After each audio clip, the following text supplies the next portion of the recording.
मौजों की रवानी है।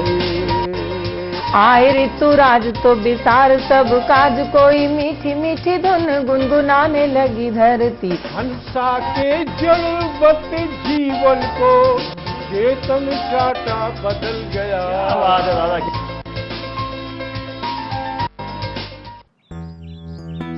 सर, बिटिया रानी ड्राइवर के साथ भाग गई।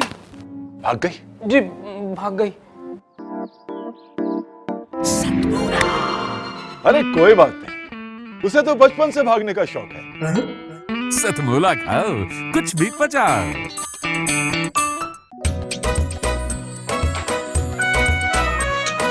हर पल मस्ती और रंगीन विद सतमोला नमकीन, इससे बेटर है नथिंग। सतमोला नमकीन, डिफरेंट टेस्ट है बेमिसाल, पनीर भुजिया भी कमाल, इसके टेस्ट के सब शौकीन। हाँ सतमोला नमकीन, सतमोला स्वीट्स एंड नमकीन, इससे बेटर है नथिंग।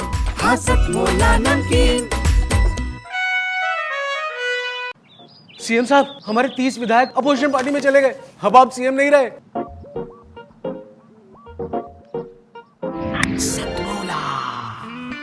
तो अब नया सीएम कौन बन रहा है? Tell me. सतमोला खाओ, कुछ भी पचाओ। जितना जी में आए खाओ, बस खाते ही खाते जाओ। डरने की क्या बात है जब सतमोला साथ है। टेस्ट है इसका सबसे निराला, हर दिल पर जादू कर डाला। स्वाद स्वाद में जमकर खाया, सतमोला ने खूब बचाया। खाने से डरता है क्या? सतमोला। नमस्कार, बहुत बहुत स्वागत है आपका सतमौला कवियों की चौपाल में। सतमौला कवियों की चौपाल आपका अपना काव्य मंच, जिसमें हम देश और विदेश से लेकर आते हैं वरिष्ठ और नवांकुर कवियों को उनकी चुनिंदा रचनाओं के साथ। इसी श्रृंखला में शुरुआत करते हैं आज के इस कार्यक्रम की। कहते हैं कि इंसान की सबसे बड़ी पूंजी उसके अपने अच्छे विचार होते हैं, क्योंकि धन और बल तो उसे कभी भी गलत राह पर ले जा सकते हैं, लेकिन इंसान के अपने अच्छे विचार उसे हमेशा सत्कार्यों की, अच्छे कार्यों की प्रेरणा देते हैं। कुछ ऐसे ही अच्छे विचारों को कविता के रूप में ढालकर ला रही हैं हमारी अगली कवयित्री, साध्वी ऋतंभरा जी की परम शिष्या साध्वी समाहिता जी। जोरदार तालियों के साथ स्वागत कीजिए। दो पंक्तियां हैं जो कहती हैं हौसला अगर हुआ तो कुछ भी किया जा सकता है। तो उनके बाद मैं कविता रखूंगी, तो जो पंक्तियां हैं वो आप सभी सुनिएगा। आप सभी यहाँ पर श्रेष्ठ कवि बैठे हुए हैं, तो आपके सम्मुख बोलना तो ऐसे ही है जैसे सूरज को दीपक दिखाना, परंतु फिर भी मैं प्रयास करती हूँ। हमारी अंजू जैन जी की ही पंक्तियाँ हैं ये। है यकीन हमको कि हम और निखर जाएंगे, है यकीन हमको कि हम और निखर जाएंगे, है यकीन हमको कि हम और निखर जाएंगे। हौसला देख के तूफान ठहर जाएंगे, हौसला देख के तूफान ठहर जाएंगे।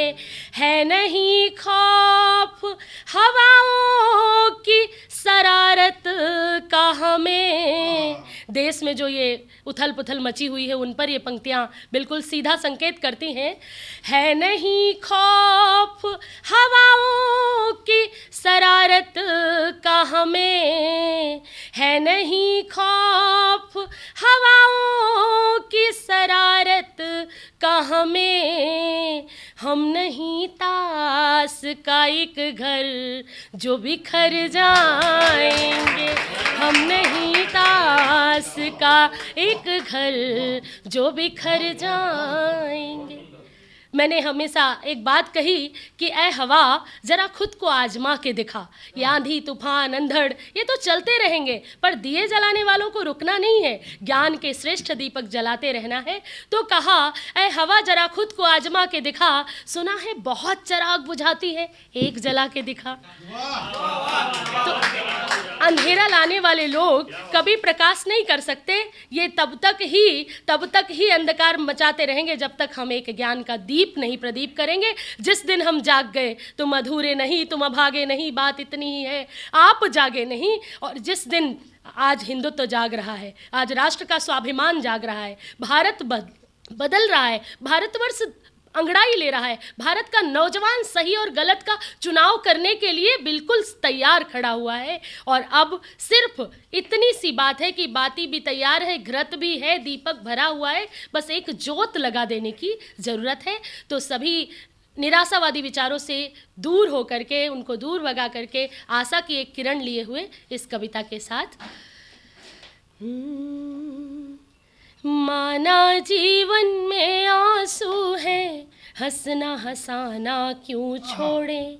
ये कविता सभी को बहुत प्रेरणा देगी, जो आंसुओं में अश्कों में डूबते हुए दिखाई दे रहे हैं, उन सब के लिए प्रेरित करने वाली रचना है। माना जीवन में आंसू है, हंसना हंसाना क्यों छोड़े। माना जीवन में आंसू है, हंसना हंसाना क्यों छोड़े। पीड़ा बढ़ जाने के डर से प्रीत निभाना क्यों छोड़े। पीड़ा बढ़ जाने के डर से प्रीत निभाना क्यों छोड़े। माना जीवन में आंसू है, हंसना हंसाना क्यों छोड़े। कितनी घोर निराशा हो पर आशाएं गाया करती। कितनी घोर निराशा हो पर आशाएं गाया करती। पतझड़ में भी सघन बदलियां कभी कभी छाया करती। पतझड़ में भी सघन बदलियां कभी कभी छाया करती। पतझड़ आ जाने के डर से फूल खिलाना क्यों छोड़े। पतझड़ आ जाने के डर से फूल खिलाना क्यों छोड़े। माना जीवन में आंसू है, हंसना हंसाना क्यों छोड़े। माना जीवन में आंसू है, हंसना हंसाना क्यों छोड़े। अगला जो बंद है वो बहुत ही प्रेरणादायी है। एक हंसी भारी पड़ती है, आंसू कितना हो खारा। एक हंसी भारी पड़ती है, आंसू कितना हो खारा। अंधकार सजदा करता है, दो मुट्ठी हो उजियारा। अंधकार सजदा करता है, दो मुट्ठी हो उजियारा। आंधी तूफानों के डर से, आंधी तूफानों के डर से दीप जलाना क्यों छोड़े।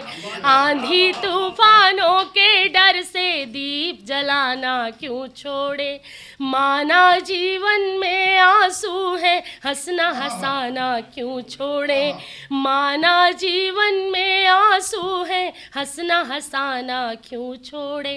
पूरे भारतवर्ष के युवाओं के लिए बहुत प्रेरक पंक्तियां होंगी जो मैं अगली पंक्तियां कहने जा रही हूँ। जो अगला बंद है उसमें पूरी बात कह दी गई कि जीवन एक सफ़र है लेकिन मंजिल का पता नहीं। तो उनके लिए क्या है, जिनको बार बार फिसलन, बार बार गिरना पड़ता है, बार बार प्रयास करते हैं फिर भी सफलता नहीं मिलती, फिर भी थकिए मत, रुकिए मत, सफलता निश्चित रूप से मिलेगी। तो जीवन एक सफ़र है लेकिन मंजिल दिखती नहीं कहीं। जीवन एक सफ़र है लेकिन मंजिल दिखती नहीं कहीं। जो पड़ाव को मंजिल समझे चलने का हक उन्हें नहीं। जो पड़ाव को मंजिल, फिर से सुनिएगा। जीवन एक सफ़र है लेकिन मंजिल दिखती नहीं कहीं। जो पड़ाव को मंजिल समझे चलने का हक उन्हें नहीं। कभी फिसल जाने के डर से, कभी फिसल जाने के डर से पाँव बढ़ाना क्यों छोड़े। कभी फिसल जाने के डर से पाँव बढ़ाना क्यों छोड़े। माना जीवन में आंसू है, हंसना हंसाना क्यों छोड़े। माना जीवन में आंसू है, हंसना हंसाना क्यों छोड़े। हंसना हंसाना मैं अपनी वाणी को विराम देने से पहले 2 पंक्तियाँ कहूँगी कि हमारा क्या उद्देश्य होना चाहिए और हम क्या चाहते हैं। तो बस इसको कह के मैं अपनी वाणी को विराम दूंगी। चाहती हूँ कि कोई नेक काम हो जाए। पूरे भारत तक ये आवाज़ पहुँचनी चाहिए इस सतमोला कवियों के चौपाल के इस मंच से। चाहती हूँ कि कोई नेक काम हो जाए। मेरी हर सांस वतन के ही नाम हो जाए।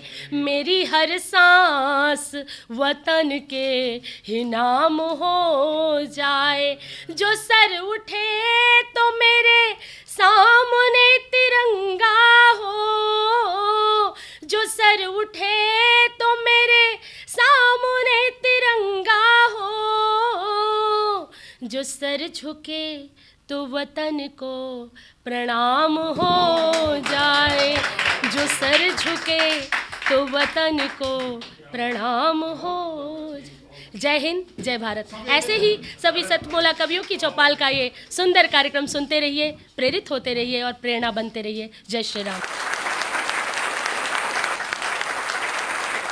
साध्वी समाहिता जी के निराले अंदाज के बाद आइए अब आपको थोड़ा सा हंसाते हैं और बुलाते हैं हास्य के परमाणु बम महेंद्र अजनबी जी को। जोरदार तालियों से स्वागत कीजिए।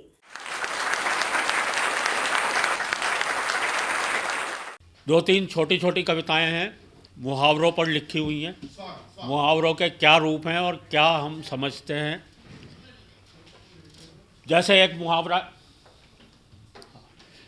मुहावरा आप सभी ने सुना होगा, जिसकी लाठी उसकी भैंस। इस मुहावरे का हम पे क्या असर पड़ा?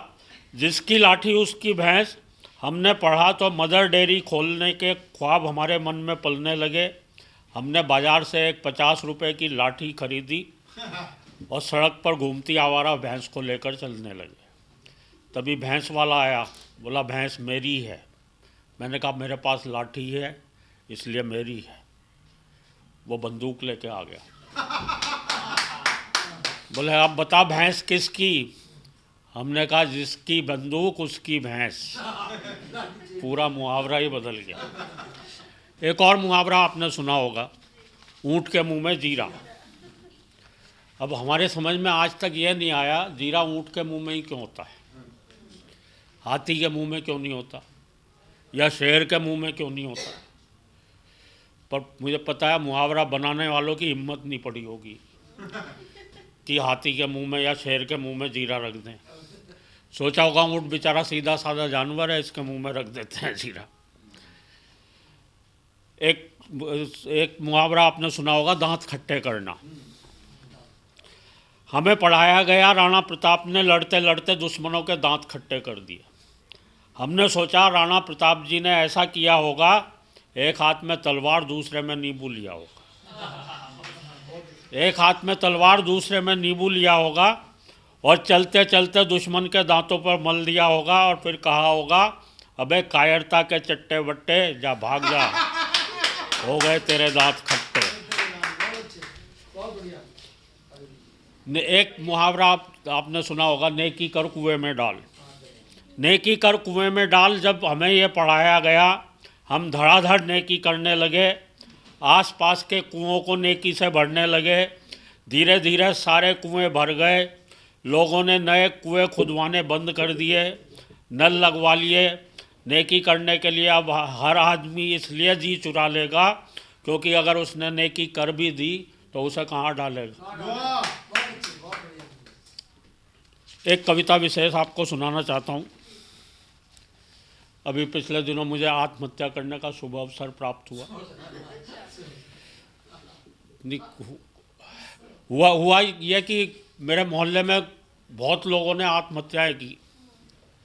हमारे मोहल्ले का नाम हुआ, अखबार में रोज़ नाम आता कि फलाने ने आत्महत्या की। 1 महीना ऐसा गया कि किसी ने भी नहीं की। तो मोहल्ले वालों को बड़ा दुख हुआ। वो सारे मिलकर मेरे पास आए, बोले अजनबी जी कोई आत्महत्या ही नहीं कर रहा है, मोहल्ले की इज्जत का सवाल है। मैंने कहा फिर इसमें मैं क्या कर सकता हूँ? बोले हम सब ने मीटिंग करके तय किया है कि आप कर लो। मैंने कहा ठीक है मैं कर लूँगा, पर मैंने सोचा फिर अपने किसी बड़े बुजुर्ग से राय ले लूँ इस बारे में। मैं प्रसिद्ध हास्य कवि सुरेंद्र शर्मा जी के पास गया। मैंने कहा दादा मैं आत्महत्या करना चाहता हूँ। बोला कर ले। मैंने कहा कैसा इरादा है? बोले बहुत बढ़िया इरादा है। मैंने कहा बहुत बढ़िया है तो आप ले लो। खैर जब हम आत्महत्या करने चले तो मोहल्ले के सारे लोग हमें खुशी खुशी विदा करने चले, और सब ऐसे समय में ऐसी सलाहें दे रहे थे जैसे बहुत बड़े आत्महत्यारे रहे। अब किस किस तरह की सलाहें लोग दे रहे थे। एक बोला भैया ठीक ठीक तरीके से कर लियो, क्योंकि आत्महत्या के विषय में हमारी बुद्धि ये बताती है कि यदि ये एक बार कर ली जाती है तो दोबारा करने की नौबत नहीं आती है। एक बोला जाके किसी नदी में कूद जा। मैं बोला क्या कह रहे हो यार, नदी से तो मेरा दिल बहुत घबराता है क्योंकि मुझे तैरना ही नहीं आता है। वो बोला इसीलिए तो कह रहा हूँ नदी में कूदो। एक बोला भाई आत्महत्या के लिए बम्बई, दिल्ली, मद्रास या पटना ठीक रहेगा। दूसरा बोला नहीं नहीं यहीं पे रेल से कटना ठीक रहेगा, और खाना बिस्तर साथ ले जाओ जिससे यदि ट्रेन लेट हो तो आराम से खा पी के सो तो जाओ। एक और बोला फांसी खा लो, नीचे कुर्सी रखो ऊपर फंदा डालो। मैंने कहा फिर एक बात मेरी भी मानना, अगर फंदा डालो तो मेरी कमर में डालना, गर्दन में तो दर्द होगा, गर्दन में तो दर्द होगा। एक बोला इसे चूहे मार दवा खिलवाओ। दूसरा बोला भाई क्यों इसका मजाक बना रहे हो, एक हाथी को चूहे मार दवा खिला रहे हो। एक बोला इसे किसी कवि सम्मेलन में, अब ये सारे कवियों को गौर से सुनना चाहिए। एक बोला इसे किसी कवि सम्मेलन में ले जाओ और ऐसा करो वहाँ इससे कविता मत पढ़वाओ। इससे बड़ी आत्महत्या और क्या हो सकती है कवि। और ऐसा करो इससे कविता मत पढ़वाओ। एक बोला इसे कश्मीर भेज दिया जाए, हो सकता है किसी आतंकवादी को इस पर दया आ जाए। दूसरा बोला वाह मियाँ तुमने भी खूब कहा, आतंकवादी और दया, अरे वो तो हत्या कर देगा, आत्महत्या का सारा मजा ही किरकिरा कर देगा। एक बोला अबे सोच क्या रहा, जाके किसी नदी में ही कूद जा, कम से कम इस बहाने नहाना तो हो जाएगा, क्योंकि आत्महत्या करने के बाद तो बच्चू पता ही नहीं कब नहाएगा। खैर साहब मैं नदी की ओर गया। कूदने से पहले मैंने फुटे से पानी नापा, पर पानी था कि उसने फुटे को ही नहीं ढांपा। मैंने सोचा इतने पानी में कैसे कूदा जाएगा। इस बार हमारी अंतरात्मा से आवाज़ आई, तुम कूदो तो सही, तुम्हारे लिए तो चुल्लू भरी काफ़ी हो जाएगा। तुम कूदो तो सही, तुम्हारे लिए तो चुल्लू भरी काफ़ी हो जाएगा। जैसे ही मैंने कूदने को कदम बढ़ाया, पीछे से एक हाथ आया, फिर हाथ का मालिक आया। पता चला वो भी एक उम्मीदवार था, उसे भी यही बुखार था। बोला कर तो रहे हो, पर क्या पहले आत्महत्या की है? मैंने कहा नहीं तो। और आपने? वो बोला हाँ मैं तो 40वीं बार कर रहा हूँ, बहुत कोशिश की है फिर भी नहीं मर रहा हूँ। मैंने कहा वाह वाह आप तो खानदानी आत्महत्यारे लगते हैं। वो बोला हाँ हूँ, मेरे माताजी और पिताजी ने भी आत्महत्या की थी, और मेरे दादाजी तो, जी हाँ मेरे दादाजी वो तो इतने बड़े आत्महत्यारे थे कि आसपास के दूर दूर से गांव के लोग उनके पास आते थे और आत्महत्या की एक से एक नायाब सलाहें ले जाते थे। उनके बारे में एक खबर मैंने उड़ती उड़ती ये भी सुनी थी कि उन्होंने तो अपने बचपन में ही कर ली थी। मैंने देखा वो अचानक उदास हो गया, उसकी आंखों से आंसू झड़ने लगे। मैंने कहा क्यों, क्या आप आत्महत्या से डरने लगे? वो बोला ऐसी बात नहीं दोस्त, क्योंकि मैंने इस जीवन में, हाँ इसी जीवन में एक नहीं दो नहीं कई कई की हैं आत्महत्याएं। किसे किसे बताएं, आत्महत्या तो तब की थी यार जब इस जीवन में, हाँ इसी जीवन में झूठ बोला था पहली बार। जब इस जीवन में, हाँ इसी जीवन में झूठ बोला था पहली बार, जब चोरी की थी पहली बार, जब रिश्वत ली थी पहली बार तो दोस्त मैं खुद से ही डर गया था, सचमुच उसी दिन मर गया था। तब भी की थी जब बेची थी नकली दवाएं, मिलावटी चीज़ें, नकली शराब, कितनों का उजाड़ा सुहाग। दोस्त मैं जिंदा कहाँ हूँ, मैं तो मर चुका हूँ, अपनी मौत से पहले मर चुका हूँ। अपनी ही नहीं अपनी आत्मा की भी हत्या कर चुका हूँ। अपनी ही नहीं अपनी आत्मा की भी हत्या कर चुका हूँ। इतना कह वो वहाँ से गायब हो, न जाने किधर गया। और दोस्तों, उसकी बातों का मर्म समझकर मैं खुद भी मर गया। मैं खुद भी। बहुत बहुत धन्यवाद।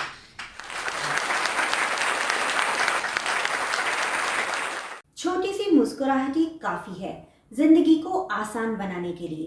कभी कभी बड़ी खुशियों की चाहत जिंदगी को उलझा सी देती है। और आपके चेहरे की इस छोटी सी मुस्कान को बनाए रखने के लिए हम बुलाने चाहते हैं हमारे अगले कवि को, जो कि अपने ही रसीले अंदाज में हास्य को पेश करेंगे। जोरदार तालियों के साथ स्वागत कीजिए रसिक गुप्ता जी का।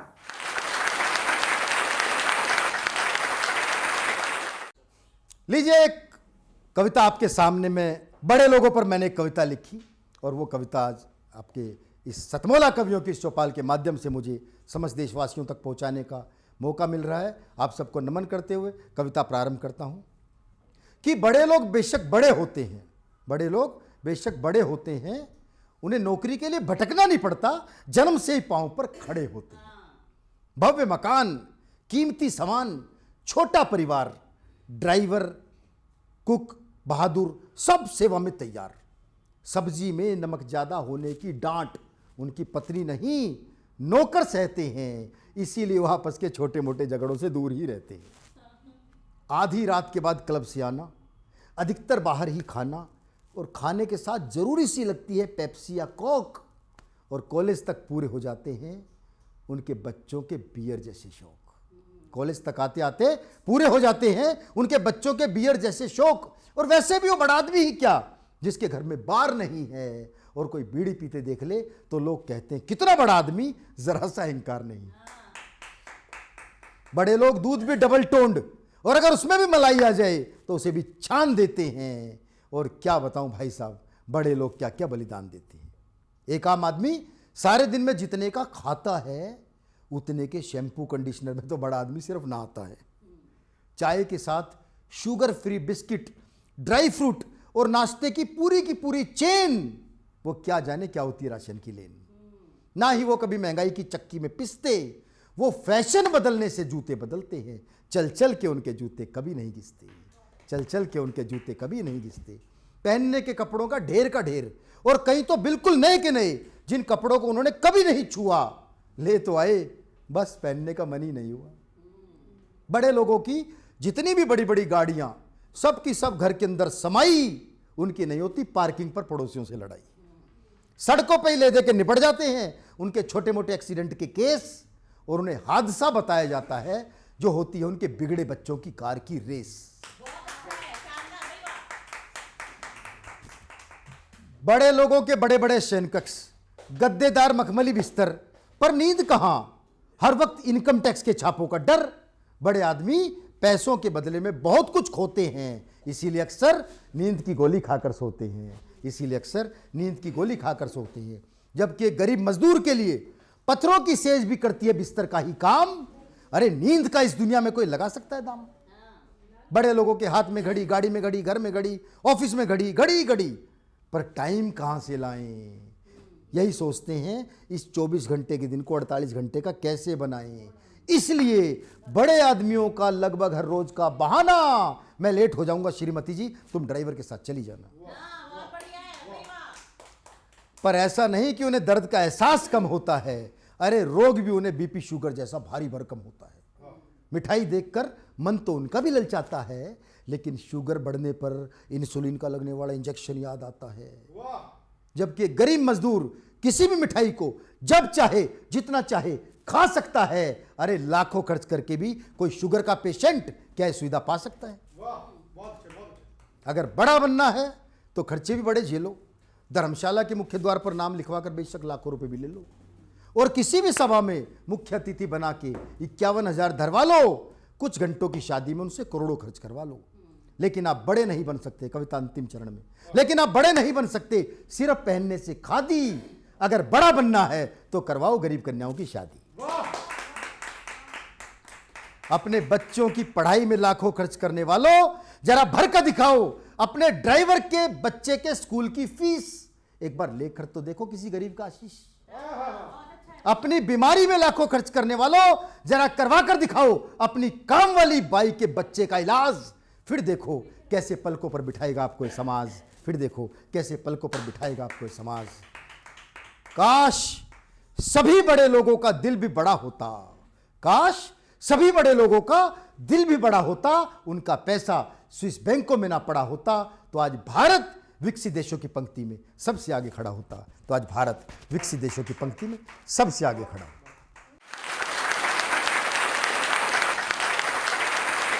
तैरना है तो समंदर में तैरो, तालाब में क्या रखा है। तैरना है तो समंदर में तैरो, तालाब में क्या रखा है। प्यार करना है तो देश से करो, औरों में क्या रखा है। कुछ ऐसी ही ओज भरी बातें करने आ रहे हैं हमारे अगले कवि संजू सूर्यम जी।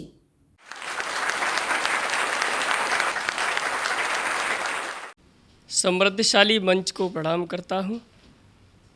आदरणीय दादाजी बैठे हैं, उनको शत शत नमन करता हूँ और उनके साथ ही मेरा आगमन हुआ है। मैं ज़्यादातर छंदों का ही प्रयोग करता हूँ अपनी विधा में, और आज भी छंद आपके बीच में पढ़ रहा हूँ। तो पहला छंद मर्यादा पुरुषोत्तम भगवान श्री राम के चरणों में समर्पित करना चाहता हूँ कि मर्यादा पुरुषोत्तम भगवान श्री राम हमारी संस्कृति के क्या हैं। तो तुलसी के राम और हुलसी के राम जी हैं वीर बजरंग जी के प्यारे सीताराम जी। वीर बजरंग जी के प्यारे सीताराम जी। भरत के राम और लखन के राम जी हैं, भरत के राम और लखन के राम जी हैं। कैकई कौशल्या के दुलारे सीताराम जी, कैकई कौशल्या के दुलारे सीताराम जी। तो दिल्ली हो अयोध्या चाहे मुंबई और पटना, कोने कोने देश के पधारे सीताराम जी, कोने कोने देश के पधारे सीताराम जी। और रोम रोम रमते हैं रम्य गंगा के तीज मेरे प्यारे हिंद के सितारे सीताराम जी, मेरे प्यारे हिंद के सितारे सीताराम जी। उन मर्यादा पुरुषोत्तम भगवान श्री राम को मैं शत शत नमन करता हूँ। उनके छंद और भी लिखे, लेकिन मैंने एक कल छंद लिखा बिल्कुल नया, मैं उसको आपके बीच में पढ़ता हूँ। और उसमें मैंने बताया अपनी संस्कृति के बारे में। तो जुड़िए। गीता में बताया गया कर्म का पुजारी बन, गीता में बताया गया कर्म का पुजारी बन, काम से मधुर परिणाम मिल जाते हैं। गीता में बताया गया कर्म का पुजारी बन, काम से मधुर परिणाम मिल जाते हैं। वेदों में बताया गया वेदों में बताया गया बड़ों का सम्मान कर, माँ के पग चूम चारों धाम मिल जाते हैं, माँ के पग चूम चारों धाम मिल जाते हैं। तो मीरा की पुकार सुन कष्ट को मिटाते प्रभु, राधा जो पुकारती तो श्याम मिल जाते हैं, राधा जो पुकारती तो श्याम मिल जाते हैं। और पत्थरों को पूजने से शिव मिल जाते यहाँ, पत्थरों को पूजने से शिव मिल जाते यहाँ। राम को पुकारने से राम मिल जाते हैं, राम को पुकारने से राम मिल जाते हैं, राम को पुकारने से राम मिल जाते हैं। और कभी भी हिंदुस्तानी को शेर कहने की आवश्यकता नहीं, वो स्वयं में शेर होता है।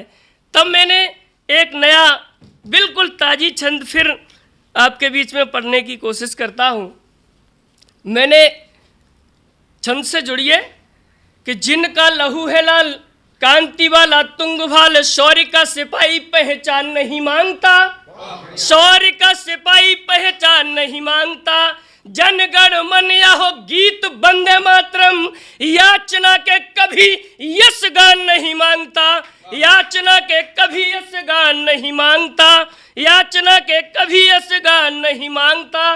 मांगने से मिलता न धरती का राजभोग, मांगने से मिलता न धरती का राजभोग।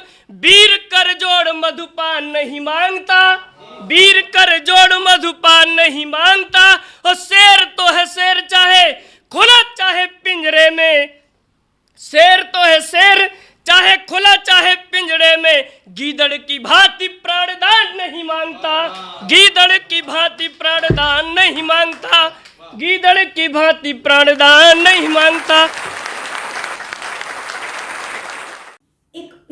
बेटी रास्ते से जा रहे थे, तभी अचानक पुल पर तेज पानी बहने लगा। इस पर पिता ने अपनी बेटी से कहा, बेटा आप मेरा हाथ पकड़ लीजिए। तब बेटी बोली, नहीं आप मेरा हाथ पकड़ लीजिए। तब पिता ने हंसते हुए कहा, बेटा दोनों में क्या अंतर है? तब बेटी ने कहा, पापा यदि मैं आपका हाथ पकड़ूं और अचानक कुछ हो जाए तो शायद मैं आपका हाथ छोड़ दूं, लेकिन यदि आप मेरा हाथ पकड़ेंगे तो मुझे पता है कुछ भी हो जाए आप मेरा हाथ नहीं छोड़ेंगे। कुछ ऐसा ही अटूट रिश्ता होता है माता पिता का अपनी बेटियों के साथ। और बेटियों पर एक मार्मिक कविता लेकर आ रही हैं हमारी अगली कवयित्री सुषमा सवेरा जी। सतमोला कवियों की चौपाल को मेरा नमन। और सीधे सीधे अपनी बात पर आती हूँ। मेरी बहुत ही मार्मिक रचना है और बेटी और बेटे में क्या अंतर होता है वो आप देखिए। बेटे कितने सुस्त और बेटियाँ कितनी चुस्त, तो दोनों का इसमें विरोधाभास पहली लाइन में आपको दिखेगा। बाकी पूरी कविता बाबुल के ऊपर है, गरीबी का आलम है। जहाँ जहाँ मेरी कविता आपको छुए मैं आशीर्वाद चाहूँगी। पत्नी को आवाज़ लगाई तो बिटिया दौड़ी आई, पत्नी को आवाज़ लगाई तो बिटिया दौड़ी आई, बेटे को आवाज़ लगाई तो बिटिया दौड़ी आई, बेटे को आवाज़ लगाई तो बिटिया दौड़ी आई। सोने दो बापू भैया को मैं तो पास खड़ी हूँ ना, सोने दो बापू भैया को मैं तो पास खड़ी हूँ ना, सोने दो बापू मैया को मैं तो पास खड़ी हूँ ना, सोने दो बापू मैया को मैं तो पास खड़ी हूँ ना। छू गई बात जरा सी मन को जब बिटिया ऐसे बोली, छू गई बात जरा सी मन को जब बिटिया ऐसे बोली, सुबह की लेकर छलक पड़े आँखों से आंसू जब बिटिया ऐसे बोली, छलक पड़े आँखों से आंसू जब बिटिया ऐसे बोली। सुबह की लेकर रो भी लेता गर मुझको रोने देती, सुबह की लेकर रो भी लेता गर मुझको रोने देती, थोड़ा वजन उठा भी लेता गर मुझको ढोने देती, थोड़ा वजन उठा भी लेता घर मुझको ढोने देती। चिपक गई सीने से ऐसे, चिपक गई सीने से ऐसे जैसे पाँव उसी का हो, सिसक सिसक कर रोई ऐसे जैसे घाव उसी का हो, सिसक सिसक कर रोई ऐसे जैसे घाव उसी का हो। छोड़ दिया मेरी कोली को बिटिया ऐसी घबराई। बाबुल के पैर में चोट लगी है, गरीबी का आलम है, पट्टी करने के लिए भी पैसे नहीं हैं, पढ़ाई भी बच्ची ठीक से नहीं कर पा रही है। देखिएगा, छोड़ दिया मेरी कोली को बिटिया ऐसी घबराई, झटपट भागी घर के अंदर हल्दी तेल उठा लाई, झटपट भागी घर के अंदर हल्दी तेल उठा लाई। पट्टी तो कर दी बिटिया ने पर एक बात छुपा बैठी, पट्टी तो कर दी बिटिया ने पर एक बात छुपा बैठी, कितना गहरा घाव भरा है मन में बात दबा बैठी, कितना गहरा घाव बना है मन में बात दबा बैठी। अपना दर्द भुला कर मैंने बिटिया को जब सहलाया, अपना दर्द भुला कर मैंने बिटिया को जब सहलाया, तिनके जैसी चोट बताकर बिटिया ने मुझको बहलाया, तिनके जैसी चोट बताकर बिटिया ने मुझको बहलाया। चली गई स्कूल समय से पर जल्दी वापस आई, चली गई स्कूल समय से पर जल्दी वापस आई। पहली बार दुलारी बिटिया घर जल्दी वापस आई, पहली बार दुलारी बिटिया घर जल्दी वापस आई। अगले साल पढ़ा लेना अब की बार नहीं मन करता, अगले साल पढ़ा लेना अब की बार नहीं मन करता, अगले साल पढ़ा लेना। जब तनख्वाह तेरी बढ़ जाए अगले साल पढ़ा लेना, जब तनख्वाह तेरी बढ़ जाए अगले साल पढ़ा लेना। एक तरफ रख कर बसता आकर गोदी में बैठ गई, एक तरफ रख कर के बसता आकर गोदी में बैठ गई। गलबैया कर ली मेरी और बात बनाने बैठ गई, गलबैया कर ली मेरी और बात बनाने बैठ गई। बोली अब तेरे साथ रहूंगी दो बातें समझा लेना, बोली अब तेरे साथ रहूंगी दो बातें समझा लेना।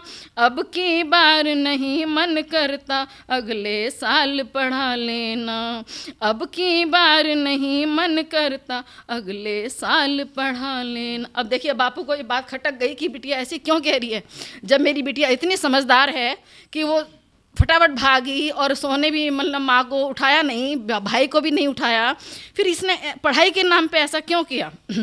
खटक गई मन में कुछ बातें और मन को झकझोर गई, खटक गई मन में कुछ बातें और मन को झकझोर गई। मेरी बिटिया बड़ी सियानी फिर क्यों ऐसे बोल गई, मेरी बिटिया बड़ी सियानी फिर क्यों ऐसे बोल गई। बापू जब स्कूल गए तो बात समझ में जब आई, बिटिया जब बापू जब स्कूल गए तो बात समझ में जब आई। फीस नहीं दे पाई बिटिया तब जल्दी वापस आई, फीस नहीं दे पाई बिटिया तब जल्दी वापस आई। कितना दर्द समेटा दिल ने कैसे किसको बतलाऊं, कितना दर्द समेटा दिल ने कैसे किसको बतलाऊं।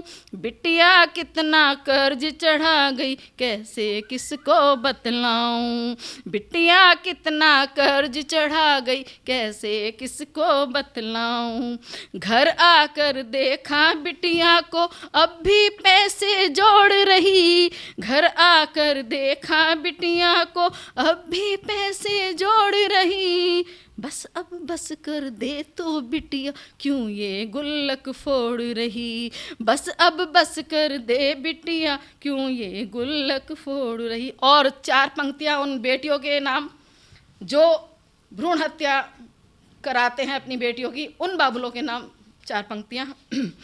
ना बांधो ये सांस पंख के उड़ने दो आजाद इसे, ना बांधो ये सांस पंख के उड़ने दो आजाद इसे। बिटिया उड़न खटोले जैसी छूने दो आकाश इसे, बिटिया उड़न खटोले जैसी छूने दो आकाश इसे। सुबकी लेकर रोने पर भी अश्क नहीं रुक पाएंगे, बुद बुद करते होठ तेरे 2 शब्द नहीं कह पाएंगे, बुद बुद करते बुद बुद करते होठ तेरे 2 शब्द नहीं कह पाएंगे। फिर से सोच समझ लो बिटिया नहीं तुम्हें मिल पाएगी, फिर से सोच समझ लो बिटिया नहीं तुम्हें मिल पाएगी। छोटे पंखों वाली चिड़िया जाने कब उड़ जाएगी, छोटे पंखों वाली।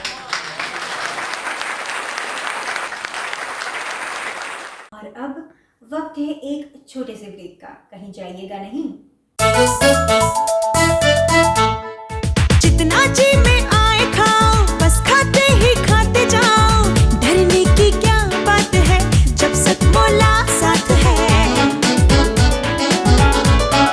टेस्ट है इसका सबसे निराला, हर दिल पर जादू कर डाला, स्वाद स्वाद में जमकर खाया, सतमोला ने खूब बचाया। खाने से डरता है क्या? सतमोला। सर, बिटिया रानी ड्राइवर के साथ भाग गई। भाग गई? जी, भाग गई। अरे कोई बात नहीं, उसे तो बचपन से भागने का शौक है। सतमोला खाओ, कुछ भी पचाओ।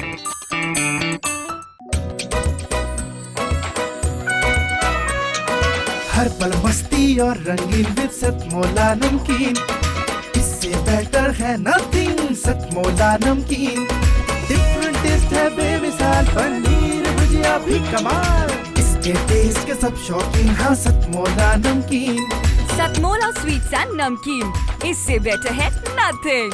हाँ सतमोला नमकीन। सीएम साहब, हमारे 30 विधायक अपोजिशन पार्टी में चले गए। अब आप सीएम नहीं रहे।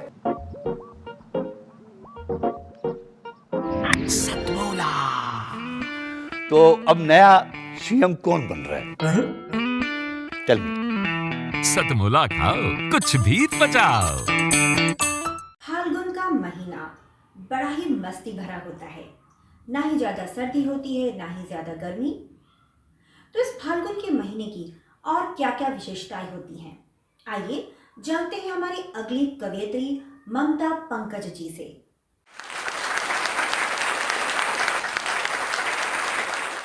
माँ बागेश्वरी के चरणों में प्रणाम करती हूँ और आप सभी श्रोताओं का हार्दिक अभिनंदन करती हूँ। आज की कुछ पंक्तियाँ जिंदगी को लेकर चल रही है कि ये जिंदगी कैसी धूप छाँव सी चल रही है।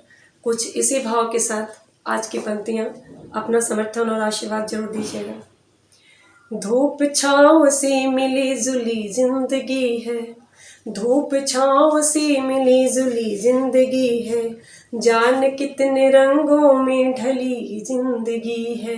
धूप छाँव सी मिली जुली जिंदगी है, कभी खुशियों से लिपटती हुई मिलती है, तो कभी गमों में सिसकती हुई मिलती है। कभी खुशियों से लिपटती हुई मिलती है, तो कभी गमों से सिसकती हुई मिलती है। कभी होकर अलमस्त बाराई सी मचलती है, कभी होकर अलमस्त बाराई सी मचलती है, कभी देख कर सपने अनमनी सी बहकती है, कभी देख कर सपने अनमनी सी बहकती है। सांसों के सफर से, सांसों के सफर से बंधी हुई जिंदगी है, जान कितने रंगों में ढली जिंदगी है। धूप छाँव सी मिली जुली जिंदगी है, जान कितने रंगों में ढली जिंदगी है। कभी भोर सी जगी किरणों को समेटती है, कभी सांझ सी अलसाई निशा में बदलती है, कभी सांझ सी अलसाई निशा में बदलती है। कभी लू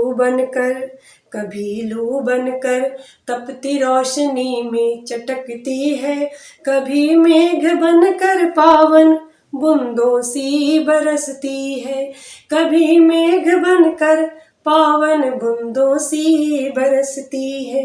नियति के साथ चलना ही जिंदगी है, नियति के साथ चलना ही जिंदगी है, जान कितने रंगों में ढली जिंदगी है। धूप छाँव सी मिली जिंदगी है, जान कितने रंगों में ढली जिंदगी है। फिर भी इस जिंदगी से कोई शिकायत नहीं, क्योंकि इसने टूटने न दिया, बिखरने न दिया। तो चंद पंक्तियाँ जिंदगी के लिए, उसका शुक्रिया अदा करने के लिए। भले उधरन न सिल सकी, भले उधरन न सिल सकी, टूटन को कभी बिखरने न दिया, भले उधरन न कभी सिल सकी, टूटन को कभी बिखरने न दिया। माँ की आराधना से हो इतर, माँ की आराधना से हो इतर, कंठ को कभी विचरने न दिया, कंठ को कभी विचरने न दिया। भले उधरन न सिल सकी, टूटन को कभी बिखरने न दिया। नेह झूलों में झूलती प्रीत संग, नेह झूलों में झूलती प्रीत संग, कांटों को कभी संवरने न दिया, कांटों को कभी संवरने न दिया। भले उधरन न सिल सकी, टूटन को कभी बिखरने न दिया।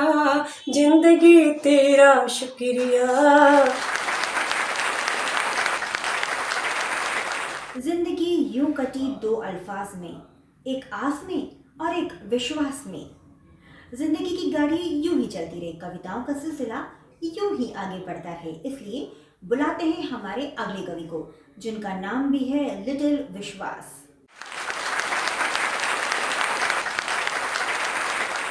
धन्यवाद।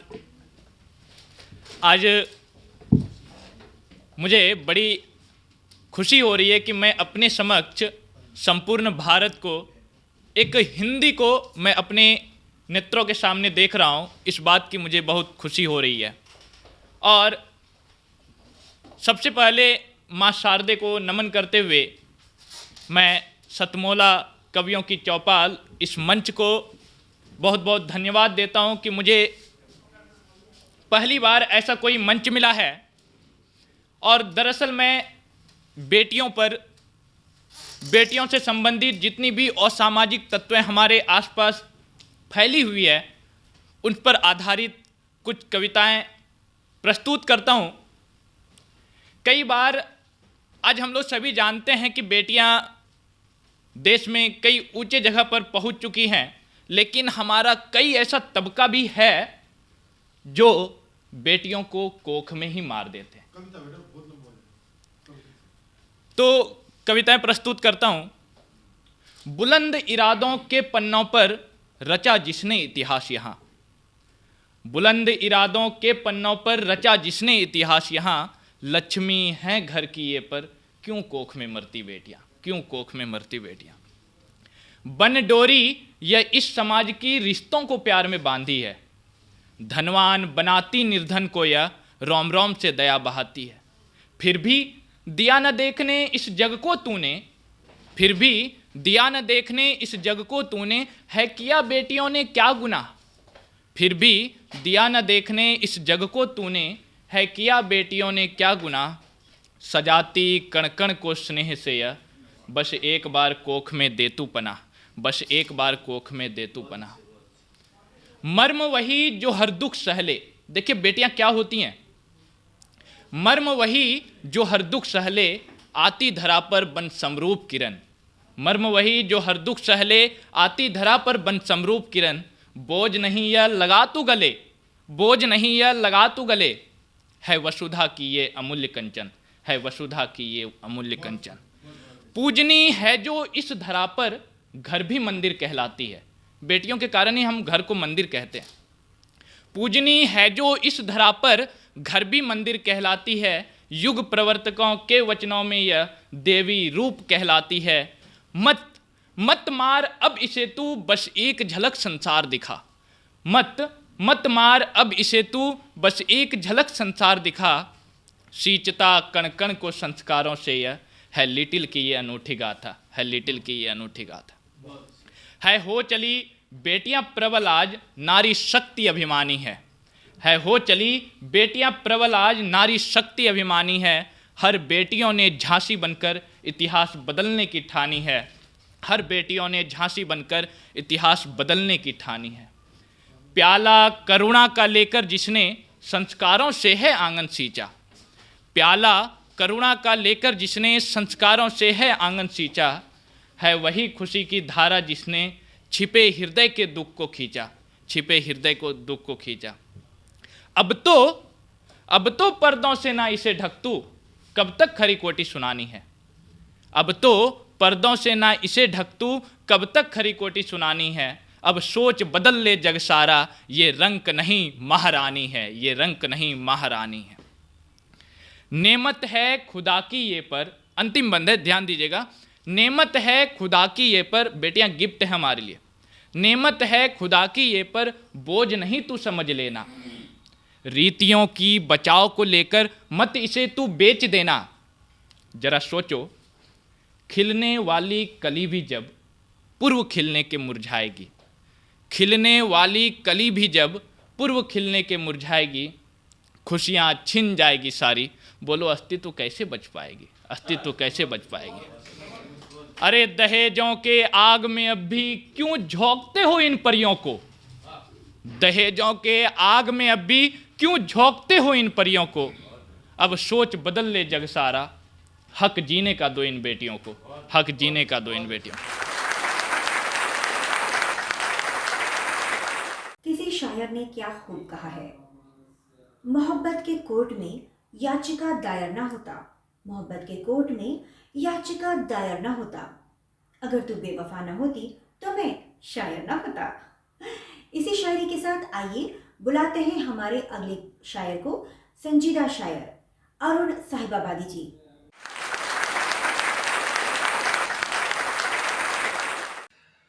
न हम साया न कोई घर रहा है, न हम साया न कोई घर रहा है।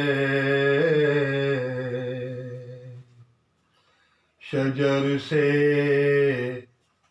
एक पत्ता गिर रहा है,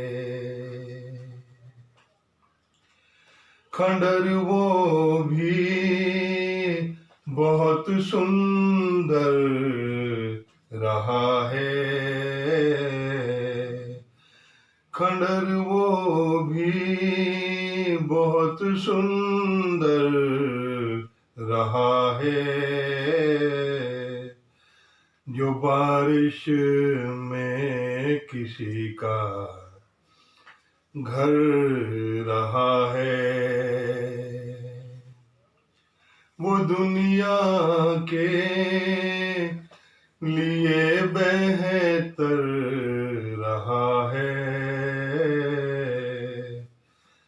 वो दुनिया के लिए बेहतर रहा है।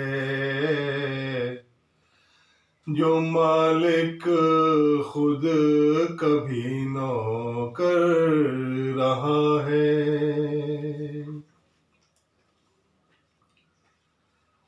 जिसे उल्फत है अपनी बेवा माँ से, जिसे उल्फत है अपनी बेवा माँ से, वो बचपन से ही मेहनत कर रहा है। फकत सादा थी जिस लड़के की सूरत,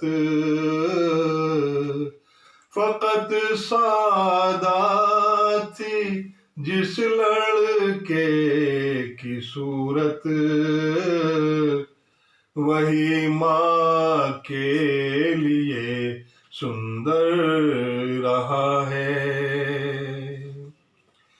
कई दिन तक नहीं निकला है घर से,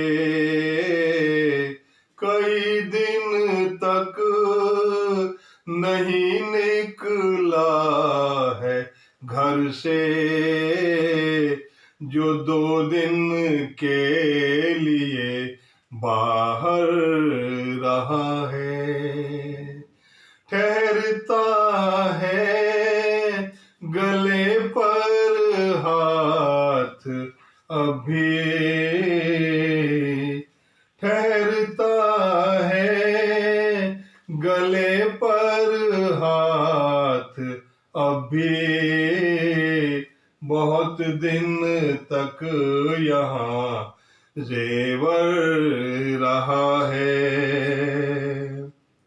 उसी मजमे के अंदर मैं खड़ी हूँ, उसी मजमे के अंदर मैं खड़ी हूँ, वो जिस जानिब इशारा कर रहा है, वो मोती सस्ता बिकने से भी खुश है, वो मोती सस्ता बिकने से भी खुश है, जो बरसों सीप के अंदर रहा है। नए घर में है उसके कितने मेहमान, नए घर में है उसके कितने मेहमान, के कल तक जिसका छोटा घर रहा है,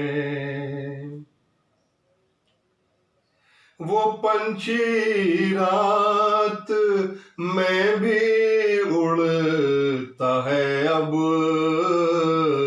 वो पंछी रात में भी उड़ता है अब, के जो पहले शिकस्ता पर रहा है, वो कच्ची मिट्टी को महकाता है अब, वो कच्ची मिट्टी को महकाता है अब, जो पानी जाड़े में पत्थर रहा है।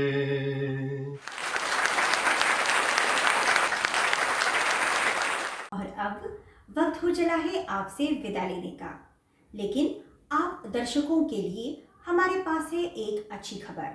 जी हाँ, यदि आप भी उन दर्शकों में से हैं जो गीत, शब्द, कविता, छंद या फिर गज़ल कहना जानते हैं, वो स्क्रॉल पर चल रहे हमारे फ़ोन नंबर्स पर कॉल करके हमसे आज ही संपर्क करें। हमारे फ़ोन नंबर नोट करें: 9711182183, 8285120046 और 7780712405। हो सकता है अगले हफ्ते आप यहाँ हमारे साथ हों। तो चलिए, अगले हफ्ते आप सभी से हम फिर से मिलते हैं। तब तक के लिए नमस्कार। नमस्कार दोस्तों, मैं अनिल मित्तल, चेयरमैन सतमोला ग्रुप। मैं जैसे आप सब लोग जानते हैं कि 2004 के अंदर मैंने सतमोला कवियों की चौपाल आरंभ करा परवीन आर्य के साथ मिलके।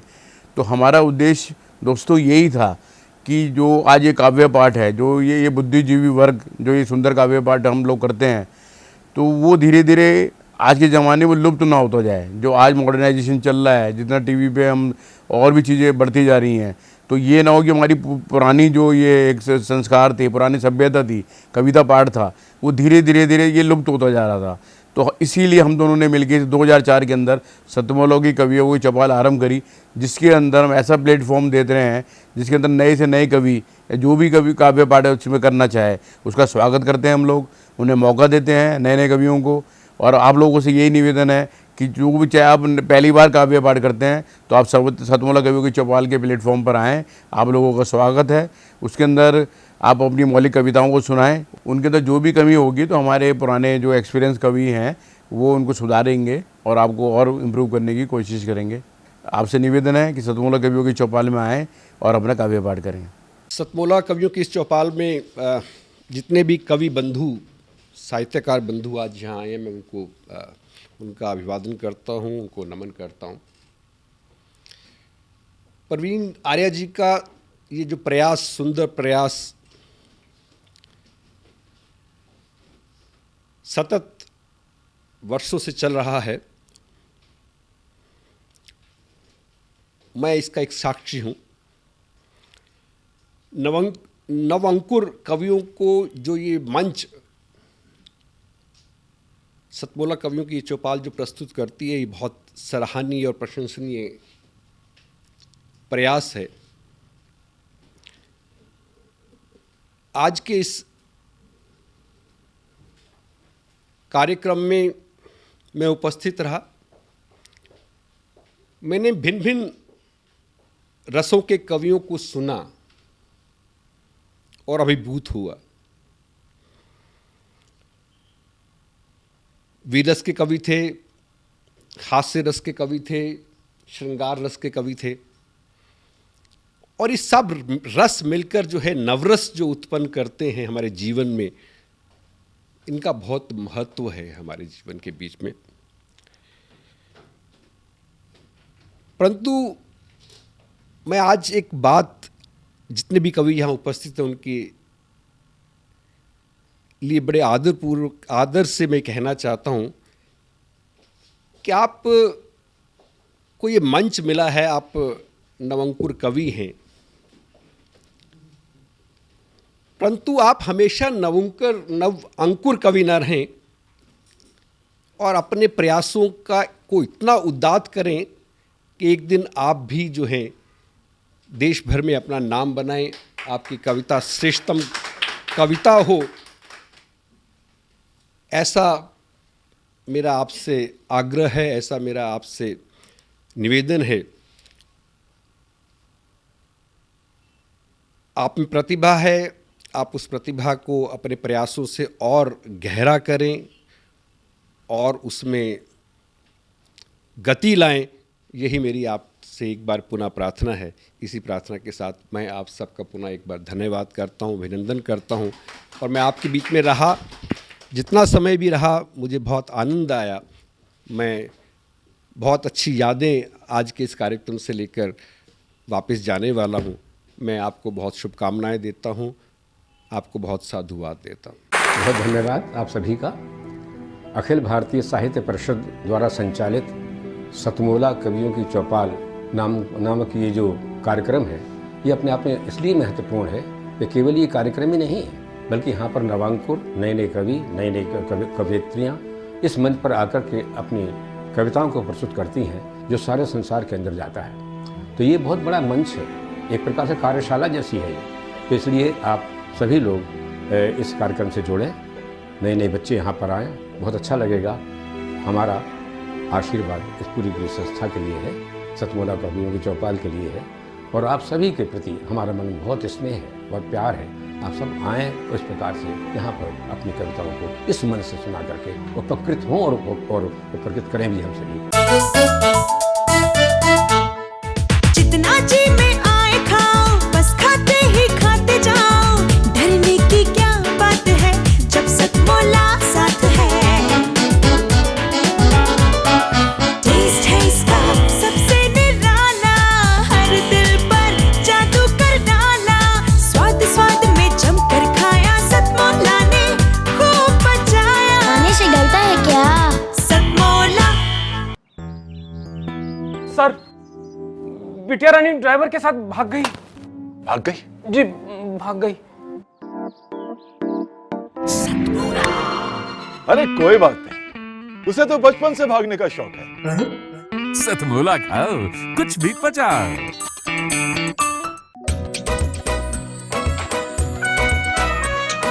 हर पल मस्ती और रंगीन विद सतमोला नमकीन, इससे बेटर है नथिंग। सतमोला नमकीन डिफरेंट टेस्ट है बेमिसाल, पनीर भुजिया भी कमाल, इसके टेस्ट के सब शौकीन। हाँ सतमोला नमकीन, सतमोला स्वीट्स एंड नमकीन, इससे बेटर है नथिंग।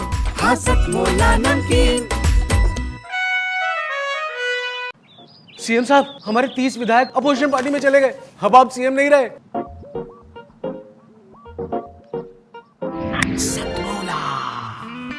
तो अब नया सीएम कौन बन रहा है? Tell me. सतमोला खाओ, कुछ भी पचाओ।